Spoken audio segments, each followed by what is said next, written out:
नाही नाही, मला माझ्या भावाचं लग्न कृष्णकुंज लॉन्स मध्येच करायचंय. आपण का असं काय विशेष आहे कार्यालयामध्ये?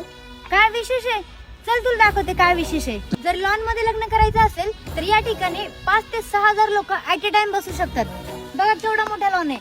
लॉन मध्येच मिळणार आहे भव्य असा स्टेज, शिवाय डेकोरेशन सेट सुद्धा. जर तुम्हाला डेकोरेशन कस्टमाइज करून पाहिजे असेल तर ते सुद्धा मिळून जाईल. सोबतच तुम्हाला मिळते 2,000 लोकांची कॅपॅसिटी असणारा हॉल, नवरा नवरीसाठी सेपरेट रूम, ते पण एसी. लग्न लागलं की जेवायला यायचं, ते पण 350 लोकांनी. एवढी मोठी कॅपॅसिटी असणारा शिक्रापुरातलं एकमेव कार्यालय. पार्किंग एरिया आणि कार्यालयामध्ये दोन्ही ठिकाणी 2-2 वॉशरूम. कार्यालयाच्या एंट्रीसाठी 40 फुटी रोड. कार्यालयात एंट्री करायची आणि इकडे गाड्या लावायच्या. एकदम 4 एकराची पार्किंग आहे. किती पण पाहुणे येऊ द्या तुमची. तर मग कसं वाटलं कृष्णकुंज लॉन्स? हा भारी या. रोहितच्या लग्नासाठी आपण हेच बुक करू. मी तर माझ्या भावाच्या लग्नासाठी कृष्णकुंज लॉन्स बुक केलेला आहे. तर तुमच्याही घरात कोणाचं लग्न असेल तर आत्ताच कृष्णकुंज लॉन्सला भेट द्या. तर बुकिंग साठी पत्ता आहे शिक्रापूर मलटण रोड, कुरुंदवाडी, अमूल डेअरी जवळ, कृष्णकुंज लॉन्स.